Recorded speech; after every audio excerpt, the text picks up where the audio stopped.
रामचंद्राय नमः। श्री सीतारामचंद्राभ्यां नमः। ओम राम रामाय नमः। श्री रामचंद्र चरणो मनसा स्मरामि। श्री रामचंद्र चरणो वचसा गृह्णामि। श्री रामचंद्र चरणो शीर्षा नमामि। श्री रामचंद्र चरणो शरणं प्रपद्ये। नमस्कार वडीलों मित्रों, मैं ठक्कर आशीष आपका श्रीमद वाल्मीकि रामायण ओरिजिनल श्री राम कथा में हार्दिक स्वागत करता हूँ। This is the original Valmiki Ramayana narrated by Valmiki Rishi, the glory of भगवान श्री राम। जय श्री राम, जय जय श्री राम। Publish by Gita Press Gorakhpur. अगर ये बुक आप मंगवाना चाहते हैं तो गीता प्रेस www.gitapress.org पर से आप बुक्स मंगवा सकते हैं। नॉमिनल चार्जेस है। हिंदी एवं इंग्लिश में ये 233वां एपिसोड चल रहा है और सुंदरकांड का 9वां सर्ग हम पहुँचे हैं। हनुमान जी ने रावण के पुष्पक विमान को निहारा और हिंदी में एक गलती लिखी है कि ये रावण ने अर्जित नहीं, वो कुबेर भगवान ने अर्जित किया हुआ था और रावण ने उसको छीन लिया था। तो शुरू करते हैं आज का एपिसोड नंबर 233 सुंदरकांड और 9वां सर्ग लेके श्री राम प्रभु का नाम। जय श्री राम। हनुमान जी का रावण के श्रेष्ठ भवन पुष्पक विमान तथा रावण के रहने की सुंदर हवेली को देखकर उसके भीतर सोई हुई सहस्त्रों सुंदरी स्त्रियों का अवलोकन करना। सेंटो नवम सर्ग CentOS 9 leaping up the pushpak in the course of his quest for Sita in the palace of Ravana. Hanuman gazed from that vintage ground on the host of the woman lying asleep in the woman's apartment in diverse state. लंकावर्ती सर्वश्रेष्ठ महान गृह के मध्य भाग में पवन पुत्र हनुमान जी ने देखा एक उत्तम भवन शोभा पा रहा है।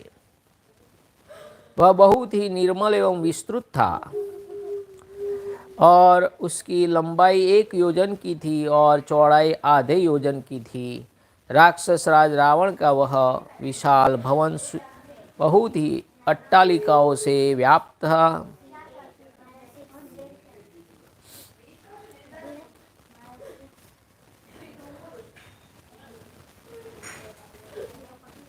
In the center of that palace, the most excellent of all edifices, Hanuman sprung from the lions of the wind god, espied the huge, spotless and spacious mansion of the Ravana, the lord of the ogres, the foremost of all buildings, half a yojana or 4 miles wide and a yojana 8 miles long, and crowded with numerous edifices.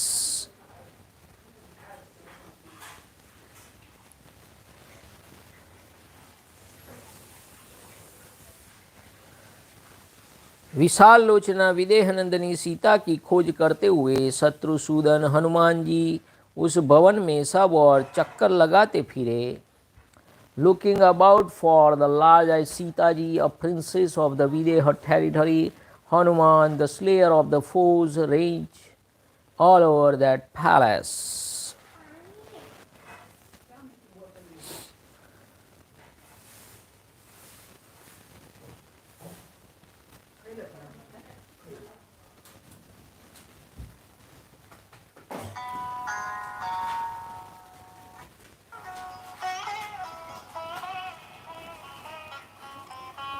बल वैभव से संपन्न हनुमान राक्षसों के उस उत्तम आवास का अवलोकन करते हुए एक ऐसे सुंदर गृह में जा पहुंचे जो राक्षस राज रावण का निजी निवास स्थान था। Gazing on the excellent abode of the ogress, Hanuman, who was full of riches in the form of the strength and valor, presently approached the mansion of Ravana, the ruler of the ogress. चार दांत और तीन दांतों वाले हाथी इस विशिष्ट भवन को चारों ओर से घेर कर खड़े थे और हाथों में हथियार लिए हुए बहुत से राक्षस उसकी रक्षा करते थे।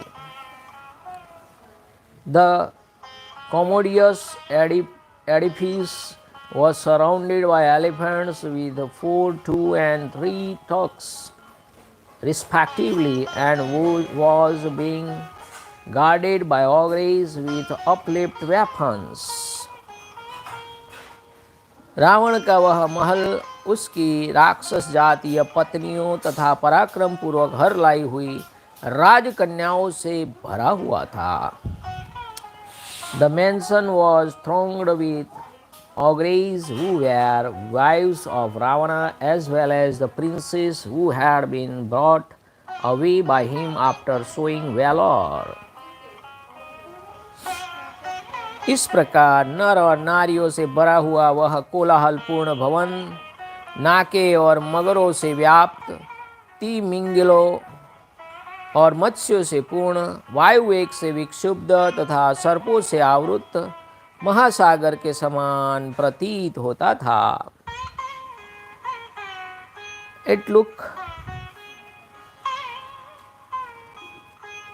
It looked like a sea infested with crocodiles and alligators, crowded with whales and other fishes, tossed by the force of winds and teeming with serpents.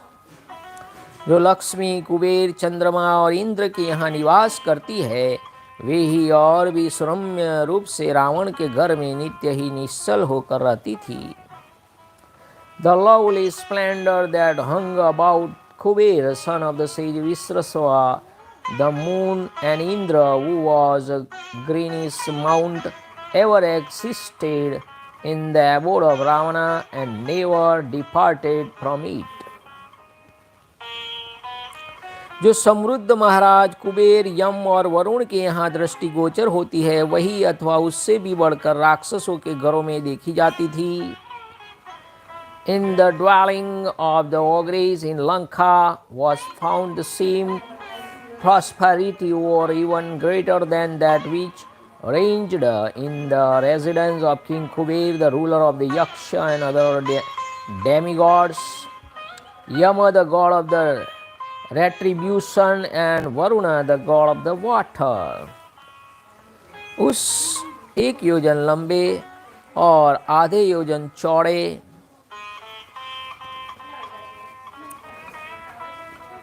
महल के मध्य भाग में एक दूसरा भवन पुष्पक विमान था, जिसका निर्माण बड़े सुंदर ढंग से किया गया था। वह भवन बहुसंख्यक मत वाले हाथियों से युक्त था। पवन कुमार हनुमान जी ने फिर उसे देखा। Hanuman sprung from the lions of the wind god, beheld another edifice in the center of the aforesaid mansion, which was beautifully constructed and marked with the presence of numerous elephants in route. वह सब प्रकार के रत्नों से विभूषित पुष्पक नामक दिव्य विमान स्वर्गलोक में विश्वकर्मा ने ब्रह्मा जी के लिए बनाया था। कुबेर ने बड़ी भारी तपस्या करके उसे ब्रह्मा जी से प्राप्त किया था और फिर कुबेर को बलपूर्वक परास्त करके राक्षस राज रावण ने उसे अपने हाथ में कर लिया था। Conquering Kuber by dint of his superior physical strength, Ravana, the lord of the ogres, had won as a booty that heavenly aerial car Puspaka by name, which had been constructed in heaven of Brahma for Brahma, the creator, by Vishwakarma, the architect of the gods, and was embellished with all kinds of precious stones, and which Kuber had secured by virtue of his severest asceticism from Brahma, the grandfather of the entire creation, which was brought forth by his mind-born son, the Prajapatis.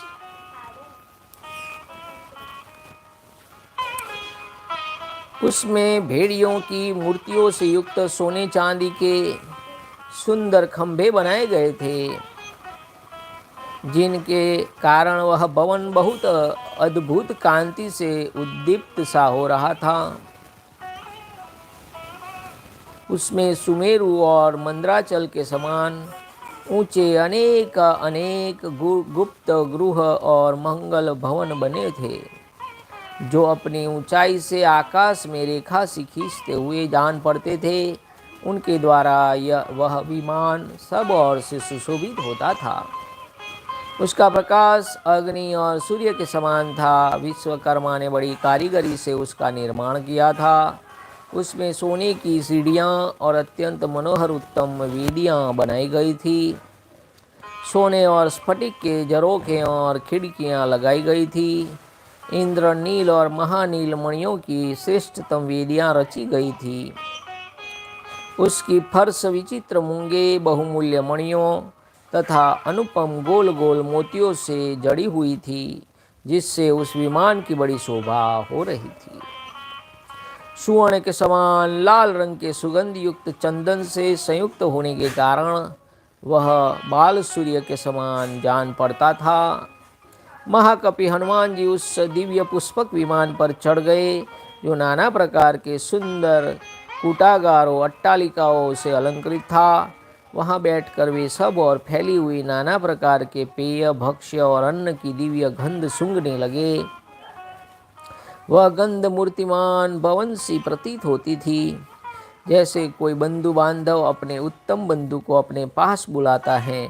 उसी प्रकार वह सुगंध उन महाबली हनुमान जी को मानो यह कहकर कि इधर चले आओ,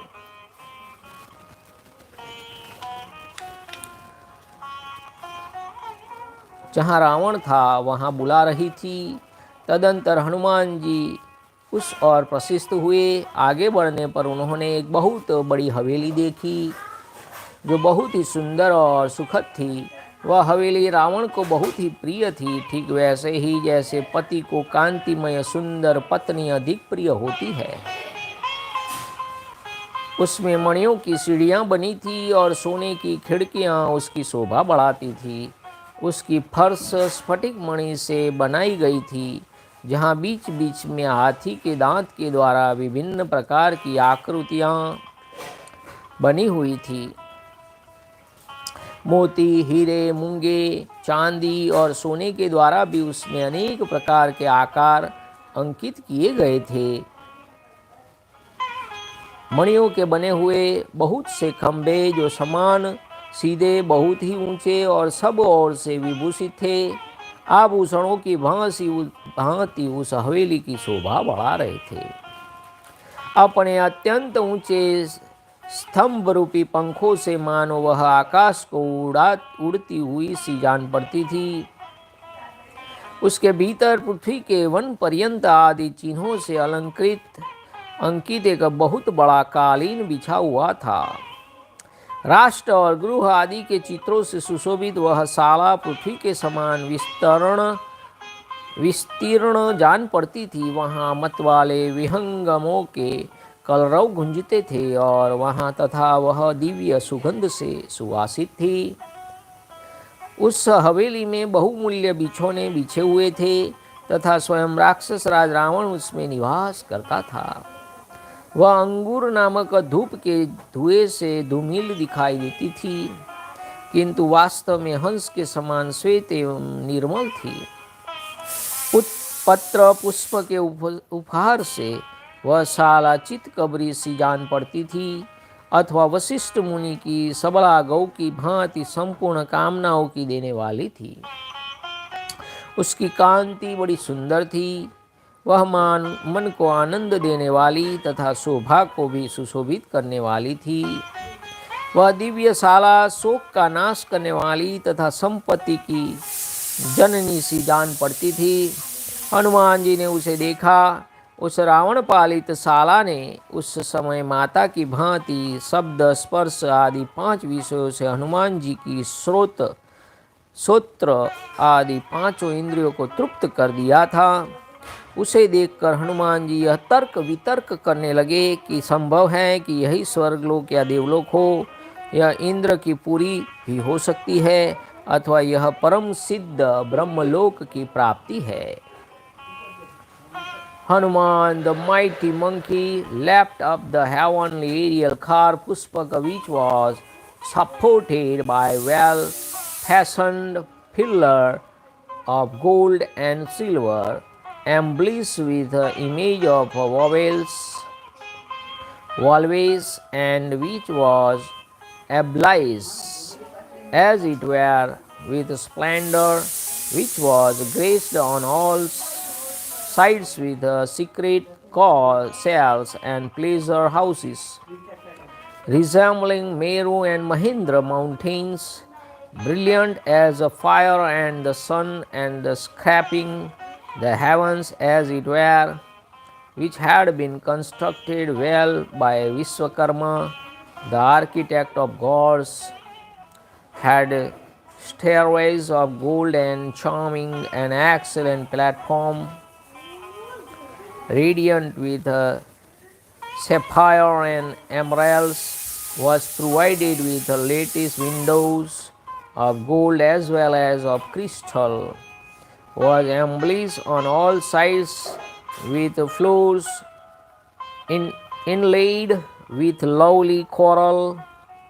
and precious gems and matchless pearls, and which shone like the rising sun, painted as it was with the sandal bright as heated gold and emitting a pure odor.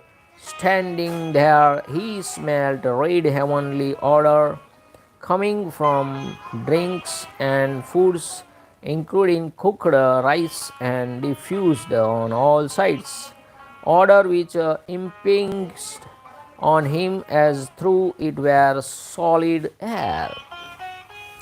That odor called as it were Hanuman, who was endowed with extraordinary vitality, even as a relation would call an esteemed relative to the place where Ravana was saying, "Come hither." Set out from there, he beheld that well-known, wonderful, spacious, and cozy hall, which was the most beloved of Ravana, as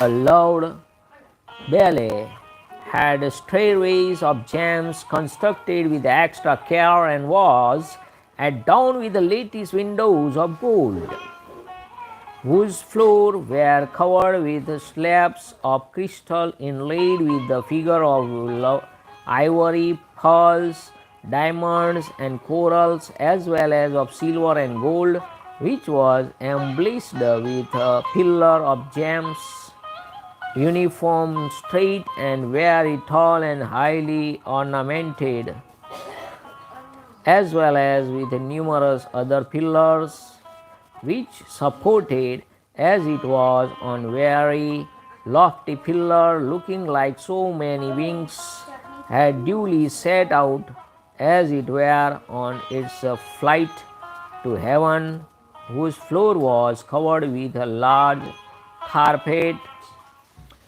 with design of mountain, trees, and rivers, etc. The feature of the earth's surface executed on it, which was extensive like the earth, and looked charming with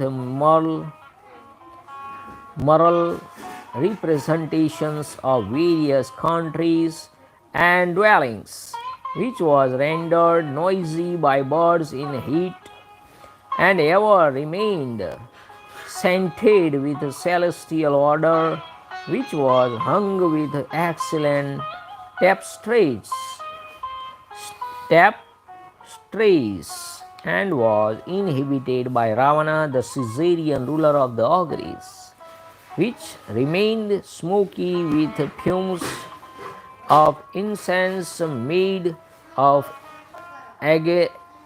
agalocum, through spotless and white as a swan, nay, which with its offspring of the leaf and flowers look variegated as it were, was full of great effulgence and the soul revising, and served as an adornment even the splendor to splendor, which banished all grief and give birth to prosperity, as it were, like a mother. The chamber protected by Ravana gratified on that occasion all the five senses of Hanuman with the excellent five objects of those senses. Hanuman, son of the wind god, speculated that the place where he stood might indeed of paradise, or that is, might be the realm of the principal gods, the city of Indra, the ruler of gods, or that it might be the realm of Brahma, the attainment on which constitute the highest achievement on the material plane.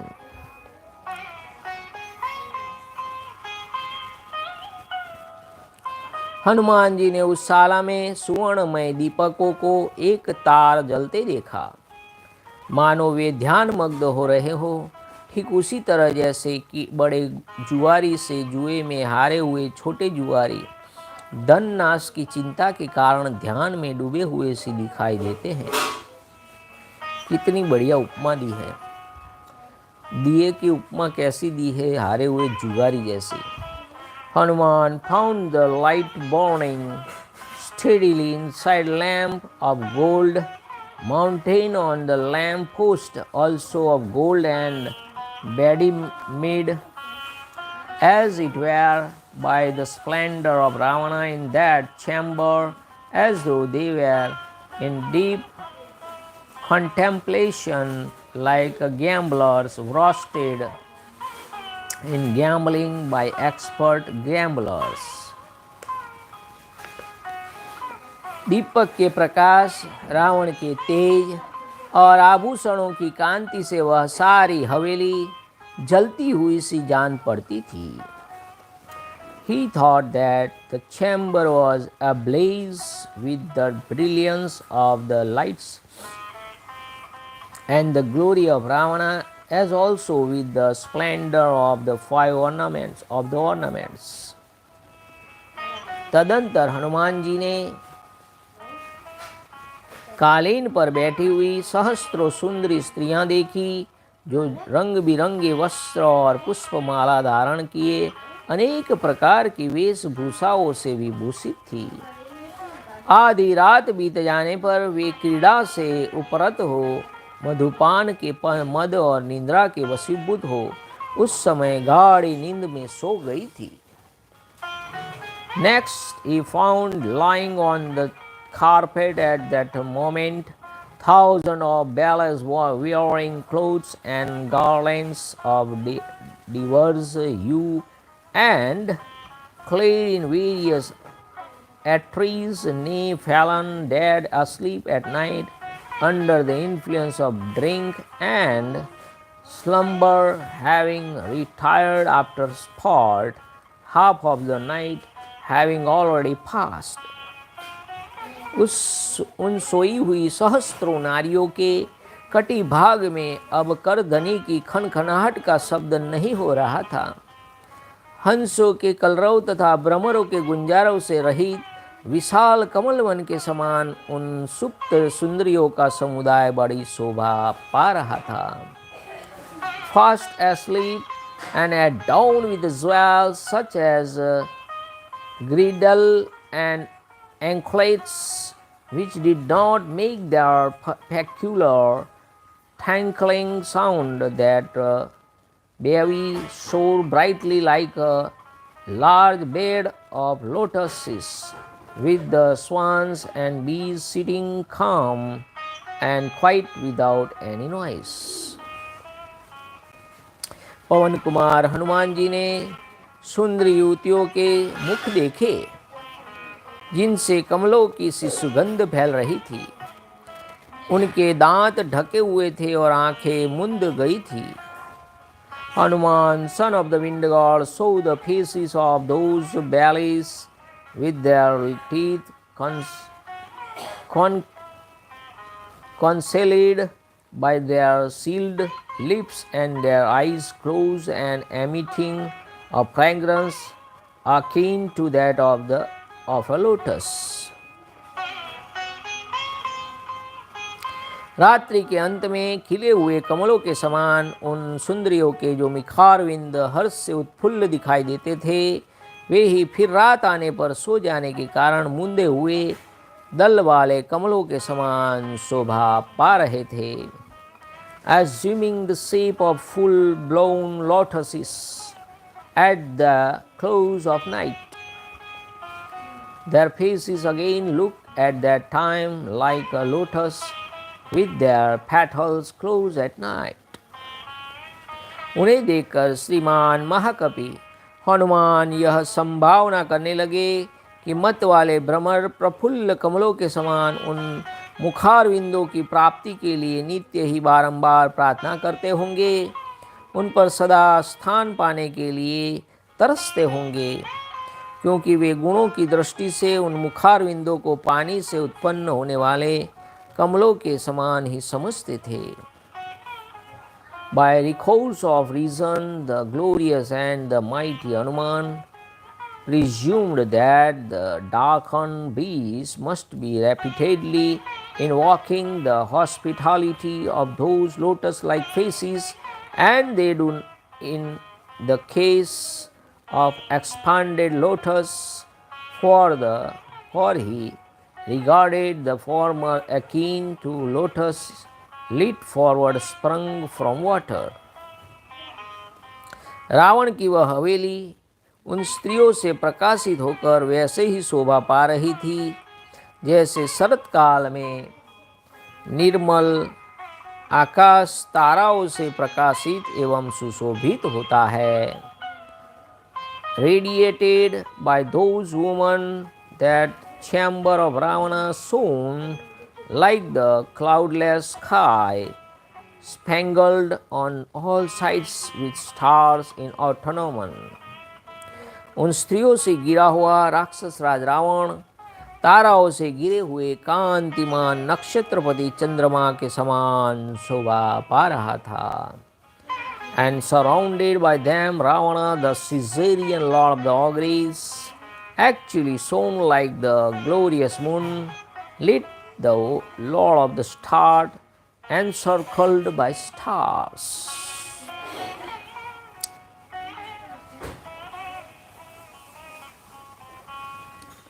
उस समय हनुमान जी को ऐसा मालूम हुआ कि आकाश से भोगाविष्ट पुण्य के साथ जो ताराएं नीचे गिरते हैं, ये सब की सब मानो यहाँ उन सुंदरियों के रूप में एकत्र हो गई हैं।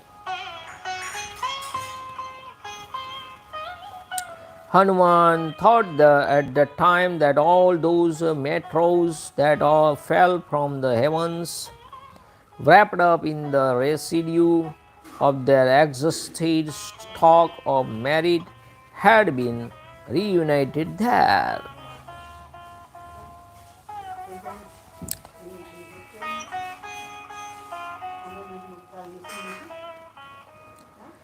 क्योंकि वह उन युवतियों के तेज वर्ण और प्रसाद स्पष्टतः सुंदर प्रभाव वाले महान तारों के समान ही सुशोभित होते थे। Nay, the luster, complexion, and grace of the woman lying there very vividly resembled the brilliance, charm, and the calmness of big stars radiating bright luster. मधुपान के अनंतर व्यायाम, नृत्य, गान, क्रीड़ा आदि के समय जिनके केस खुलकर बिखरे गए थे, पुष्पमालाएं मर्दित होकर छिन्न भिन्न हो गई थी और सुंदर आभूषण भी शिथिल होकर इधर उधर खिसक गए थे, वे सभी सुंदरियां वहां निंद्रा से अचेत सी हो सो रही थी। Their locks and thick garlands thrown into disorder, and their excellent jewels scattered at that time, drinking and dancing, etc., they had fallen unconscious under the influence of slumber. किन्हीं के मस्तक की सिंदूर, कस्तूरी आदि की वेदियां कुछ गई थी, किन्हीं के नुपुर पैरों से निकलकर दूर जा पड़े थे तथा किन्हीं सुंदरी युवतियों के हार टूटकर उनके बगल में ही पड़े थे। Some of them had the scare marks on their forehead wiped off, others had their anklets thrown on their ankles, while still other bellies had their necklaces fallen off by their sides. कोई मोतियों के हार टूट जाने से उनके बिखरे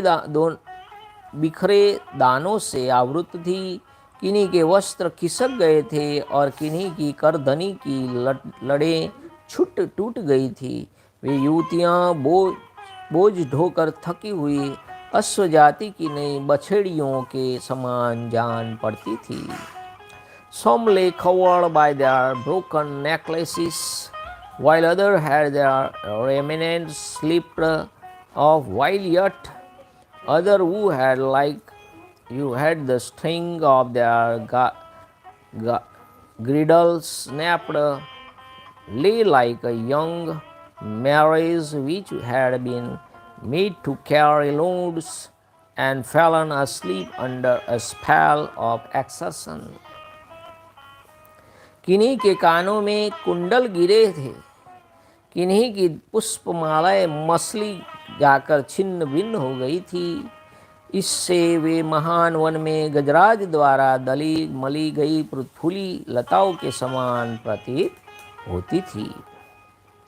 Some did not have any earrings, which had obviously dropped into the course of their dancing, etc., while others had their garlands broken and crushed and looked like blossomed creepers lying crushed by a lordly elephant in a large forest. किन्हीं के चंद्रमा और सूर्य की किरणें के समान प्रकाशमान हार उनके वक्ष स्थल पर पड़कर उभरे हुए प्रतीत होते थे।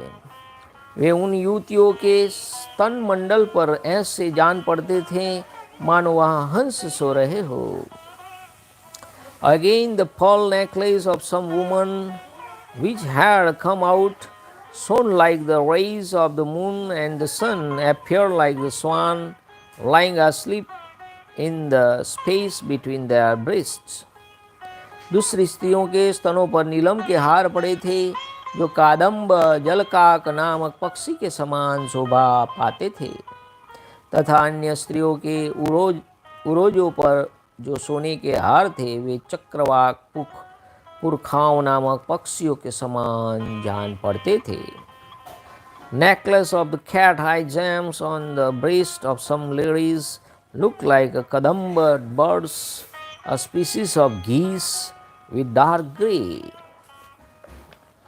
wings, while chains of gold on the breast of the other appeared like a chakravak bird. इस प्रकार वे हंस, कारंडव यानी जलकाक तथा चक्रवाकों से सुशोभित नदियों के समान शोभा पाती थी। उनके जदन प्रदेश उन नदियों के तटों के समान जान पड़ते थे।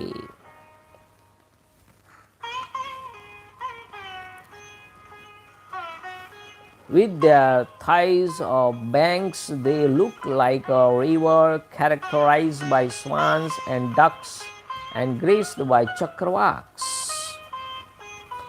वे सोई हुई सुंदरियां वहां सरिताओं के समान सुशोभित होती थी। किंगिणियों यानी घुंघरुओं के समूह में मुकुल के समान प्रतीत होते थे। सोने के विभिन्न आभूषणों से ही वहाँ बहुसंख्यक स्वर्ण मालाओं की शोभा धारण करते थे। भाव यानी सुसुप्त अवस्था में भी वासनावश होने वाली श्रृंगार चेष्टाएं ही मानोग्राह थे तथा यश कांति ही तट के समान जान पड़ते थे। With the tiny bells forming part of their girdles for birds, the gold ornament or big lotus, the amorous gesture appearing on their person in their dream for alligator and their splendor for river banks, the woman while asleep looked like so many streams. किन्हीं सुंदरियों के कोमल अंगों में तथा कुंचों के अग्रभाग पर उभरी हुई आभूषणों की सुंदर रेखाएं नए गहनों के समान शोभा पाती थी। The charming marks of the ornament imprinted on their tender limbs as well as on nipple of some woman look like so many ornaments. किन्हीं के मुख पर पड़े हुए उनकी झीनी साड़ी के अंचल उनकी नासिका के से निकली हुई सांस से कंपित हो बारंबार हिल रहे थे। Shaken by the breast of their mouths, the ends of the upper garments brown over the face of some woman fluttered again and again.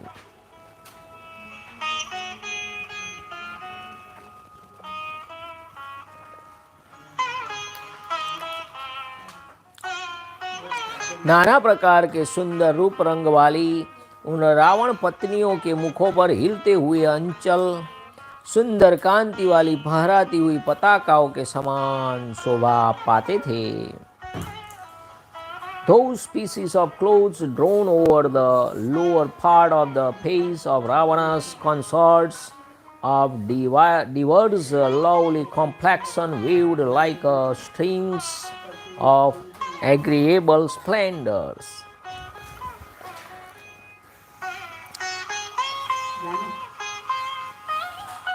वहाँ किन्हीं किन्हीं सुंदर कांतिमती कामिनियों के कानों के कुंडल उनके निश्वास जनित कंपन से धीरे धीरे हिल रहे थे।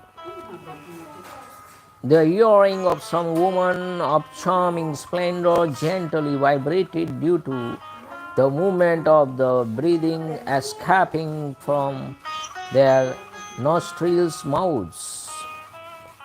उन सुंदरियों के मुख से निकली हुई स्वभाव से ही सुगंधित श्वास वायु शर्करा निर्मित आसव की मनोहर गंध से युक्त हो और भी सुखद बनकर उस समय रावण की सेवा करती थी।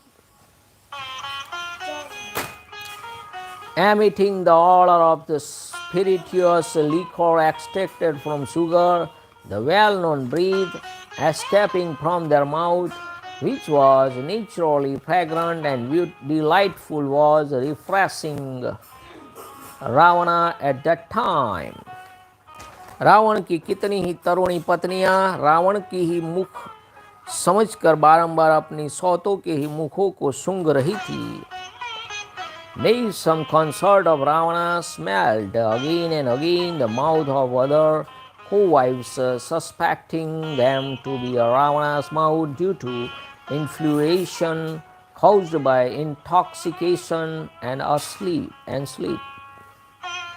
उन सुंदरियों का मन रावण में अत्यंत आसक्त था, इसलिए वे आसक्ति तथा मदिरा के मद से परवश हो उस समय रावण के मुख के भ्रम से अपनी सौतों का मुख सूंघकर उनका प्रिय ही करती थी। अर्थात वे भी उस समय अपने मुख संलग्न हुए उन सौतों के मुखों को रावण का ही मुख समझकर उसे सूंघने का सुख उठाती थी।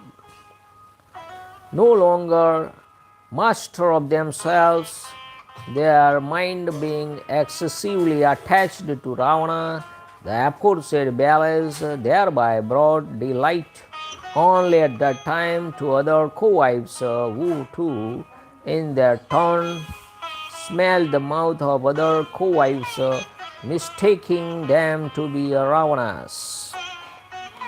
अन्य मदमत्त युवतियाँ अपनी वलय विभूषित भुजाओं का ही तकिया लगाकर तथा कोई कोई सिर के नीचे अपने सुरम्य वस्त्रों को ही रखकर वहां सो रही थी।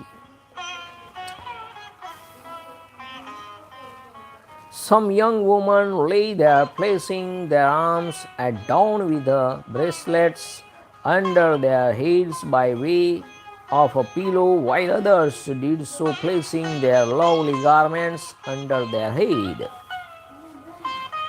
एक स्त्री दूसरी की छाती पर सिर रखकर सोई थी, तो कोई दूसरी स्त्री उसकी भी एक बाह को ही तकिया बनाकर सो गई थी। इस तरह एक अन्य स्त्री दूसरी की गोद में सिर रखकर सोई थी, तो कोई दूसरी उसके भी कुंचों का ही तकिया बनाकर सो गई थी।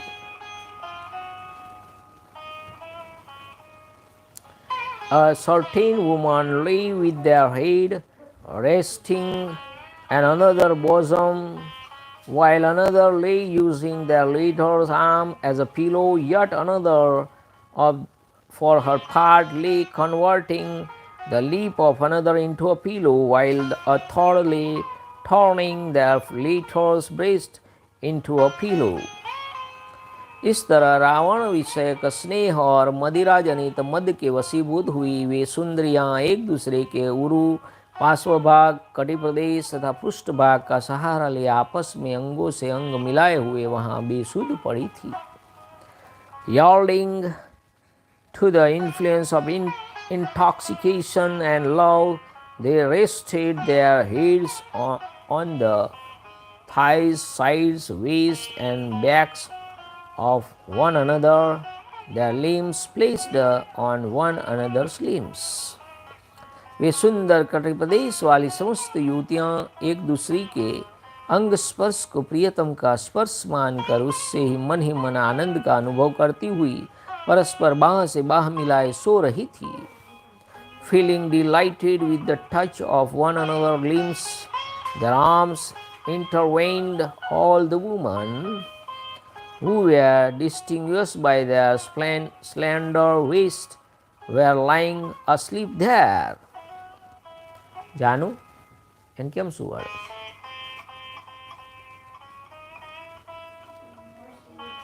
એને જગા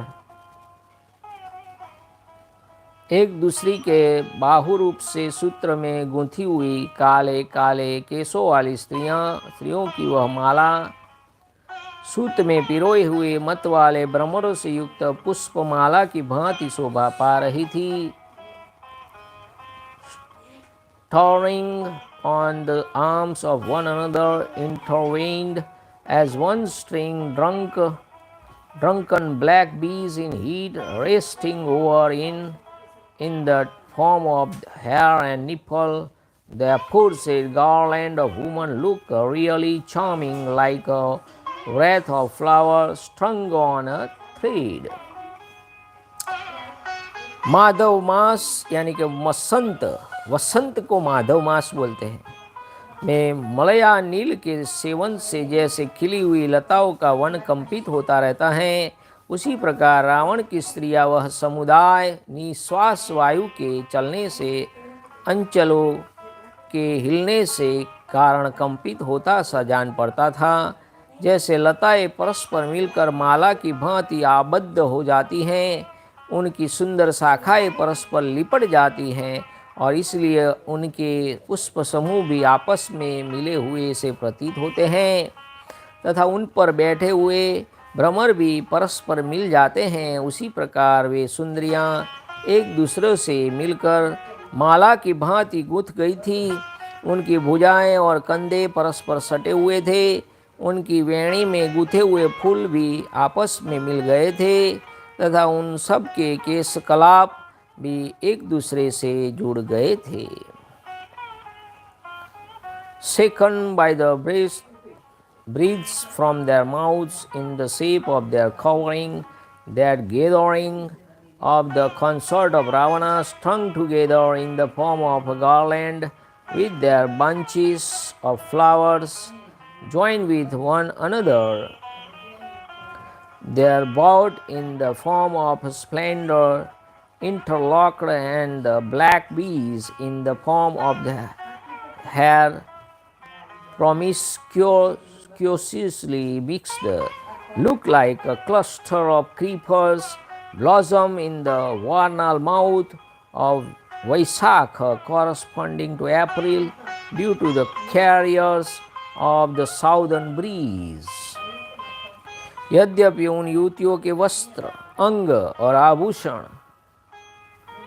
और हार उचित स्थानों पर ही प्रतिष्ठित थे, वह बात स्पष्ट दिखाई दे रही थी। तथापि उन सब के परस्पर गूंथ जाने के कारण वह विवेक होना असंभव हो गया था कि कौन वस्त्र, आभूषण, अंग और हार किसके हैं।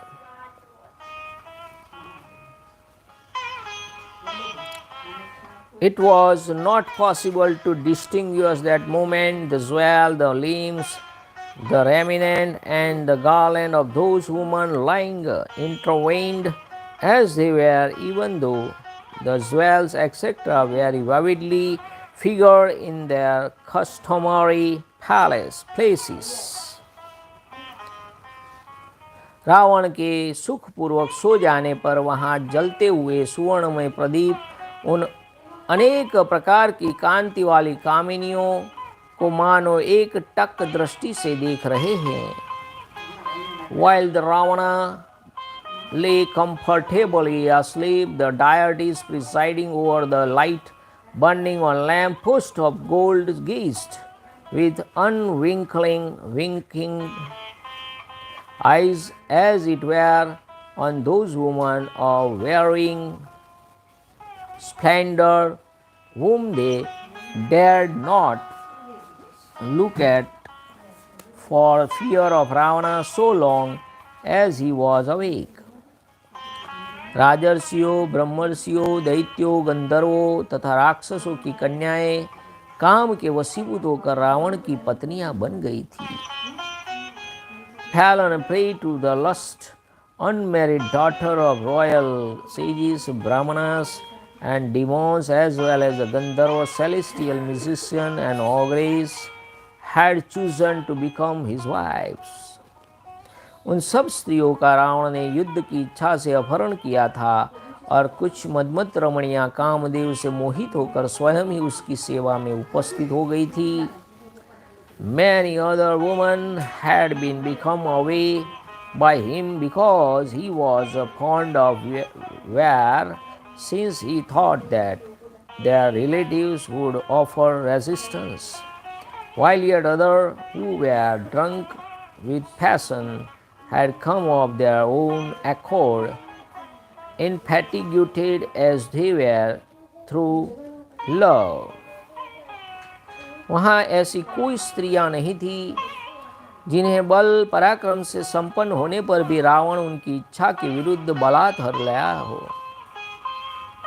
वे सब की सब उसे अपने अलौकिक गुण से ही उपलब्ध हुई थी। वे जो श्रेष्ठतम पुरुषोत्तम श्री रामचंद्र जी की ही योग्य थी, उन जनक किशोरी सीता जी को छोड़कर दूसरी कोई ऐसी स्त्री वहाँ नहीं थी जो रावण के सिवा किसी दूसरे की इच्छा रखने वाली हो अथवा जिसका पहले कोई दूसरा पति रहा हो। Even though he was full of prowess, no woman among them, excepting of course the daughter of Janak, who was worthy of being adored even by the best, had been forcibly carried off by him. They had been won through eminence in valor, prowess, comeliness, etc., nor was there any who longed for another, nor anyone who had belonged to another in the past. Ravan की कोई भार्या ऐसी नहीं थी जो उत्तम कुल में उत्पन्न न हुई हो अथवा जो कुरूप, अनुदार या कौशल रहित उत्तम वस्त्राभूषण एवं माला आदि से वंचित, शक्तिहीन तथा प्रियतम को अप्रिय हो। Again no consort of his was low born, nor devoid of beauty, nor clumsy, nor unadorned, nor feeble, nor repulsive to her husband.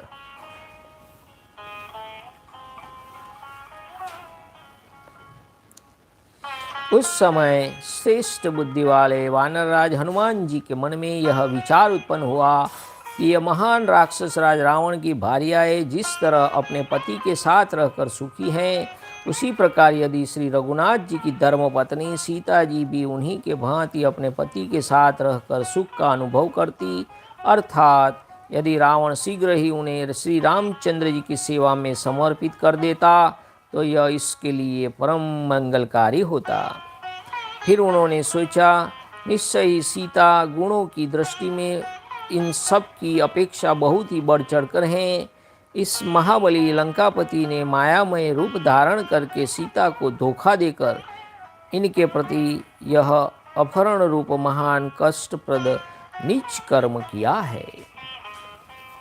The following through actually entered the mind of the pious-minded Hanuman, the leader of monkeys, that of Sita, the lawful wife of Sri Ram, had been allowed by Ravana to remain as happy with her husband as those consort of the mighty Ravana, where the birth of Ravana would indeed have been blessed.